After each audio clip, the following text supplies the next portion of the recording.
లేవు, బిడ్డనే ఉంది. నేను ఒకటే అడుగుతున్నాను అంటే ఇక్కడ బీఆర్ఎస్ పార్టీలో ఉన్న ఆడవాళ్ళందరూ కూడా ఎందుకు పనికిరారని ఆయన చెప్పేసినట్టే. కానీ ఒక్కసారి తాడిశెట్టి పశుపతి గారు అనలిస్ట్ సార్, అసలు మనం ఈ వ్యవహారాన్ని మొత్తాన్ని మనం ఎలా చూద్దాము అంటే, ఒక ప్రజా ప్రతినిధి ఒక పార్టీ స్టేజ్ మీద రిప్రజెంటేషన్ చేస్తూ ఒక ప్రెస్ మీట్ పెట్టినప్పుడు అది నిజానికి అందరికీ తెలిసిన వాస్తవం ఏముంటుంది అంటే ఆ పార్టీ వాయిస్ ఇస్తున్నాడనే మనం అందరం అనుకుంటాం. ఇది పార్టీ వాయిస్ కింద మనం కన్సిడర్ చేయాలా, లేకపోతే వ్యక్తిగతంగా పాడి కౌశిక్ రెడ్డి గారిదే అనుకోవాలన్నా?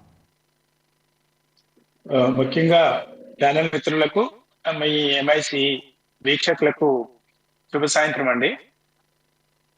ఎప్పుడు కూడా ఏ పార్టీ కూడా ఒక స్క్రిప్ట్ రాసివ్వదు. సందర్భోచితంగా మాట్లాడుతున్నటువంటి విషయాలను మనం పరిగణలోకి తీసుకోవచ్చు. అయితే ఇక్కడ గాంధీ గారు ఒక స్త్రీ అయి ఉండి ఆయన స్త్రీని ఒక వేరే రకంగా మాట్లాడిందంటే అది ఒక పార్టీ స్క్రిప్ట్ ఇచ్చింది అనుకోవచ్చు.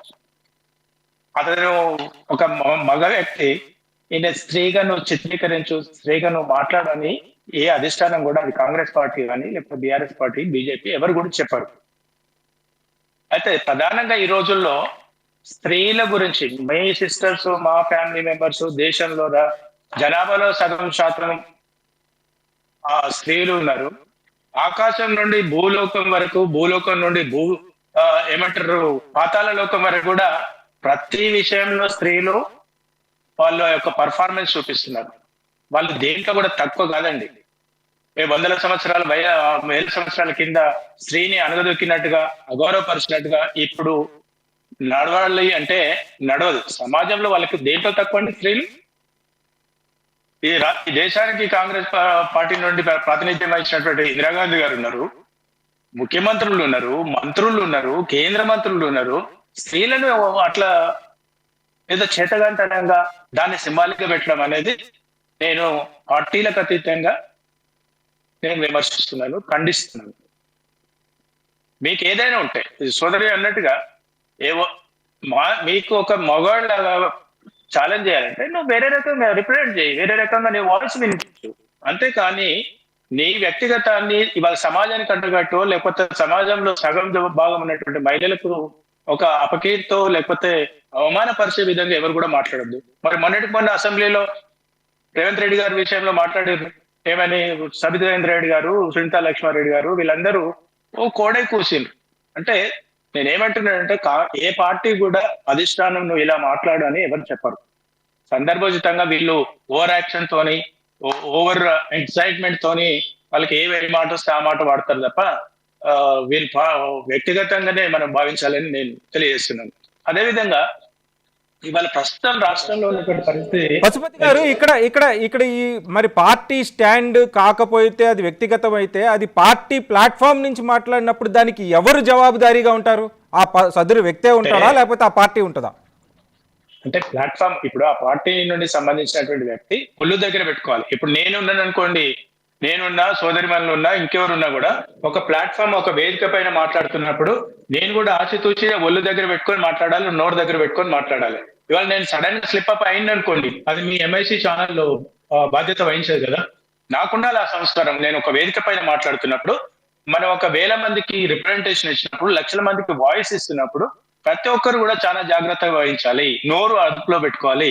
బాధ్యతారహితంగా, బాధ్యతలో ఉన్నటువంటి స్థాయి వ్యక్తులు ఎంతో ఎంతో ఆచితూచి ఆలోచించి మాట్లాడాలి. సో అందుకని సడన్ గా ఆయన ఏదో సందర్భోచితంగా మాట్లాడే ఆవేశంతో, ఓవర్ ఎంగేజ్మెంట్ తోని, హీరోయిజం లాగా అనుకుంటే అది బీఆర్ఎస్ పార్టీకి మనము దాన్ని ట్యాగ్ చేయడం అనేది నా ఉద్దేశంలో అయితే సరైనది కాదని నేను అంటాను. అదేవిధంగా రాష్ట్రంలో ఇప్పుడు దానం నాగేందర్ గారికి మొన్న అసెంబ్లీలో జరుగుతున్నప్పుడు రేవంత్ రెడ్డి గారు ఏమైనా చెప్పారా? అది దానం నాగేందర్ గారు మాట్లాడిన విధానాన్ని బట్టి ఆ కాంగ్రెస్ పార్టీకి అపవాదం వచ్చింది. అది వాళ్ళు లోపల వాళ్ళ పార్టీలో అంతర్గతంగా వాళ్ళు కట్టడి చేసేవాళ్ళు. అందుకే రేవంత్ రెడ్డి గారు కూడా కొన్ని విషయాలలో ఒక అఫీషియల్ స్పీచ్ ఇచ్చేటప్పుడు ఫలానా శ్రీధర్ బాబు గారు, ఫలానా బట్టి విక్రమార్క గారు వీళ్ళు ఇచ్చినప్పుడే వీళ్ళ స్పీచ్ మీరు, వీళ్ళ ప్రెస్ మీట్ నే మీరు అఫీషియల్ గా కన్సిడర్ చేయండి అని అన్నారు. ఎందుకు ఇట్లాంటి తొందరపాటు తనలాలు కొందరు మాట్లాడతారు? అది పార్టీలకు, ప్రభుత్వాలకు, లేకపోతే ప్రతిపక్ష పార్టీకి అపకీర్తి చెందేటువంటి పరిస్థితి ఉంటుంది. కాబట్టి వీళ్ళకి బాధ్యత కలిగినటువంటి వ్యక్తులు ఇలా మాట్లాడడం పద్ధతి కాదు. మీకు 1000 ప్లాట్ఫామ్స్ ఉంటాయి, 1000 రకాల మీ మీ నిరసనను ఎక్స్ప్రెస్ చేయొచ్చు.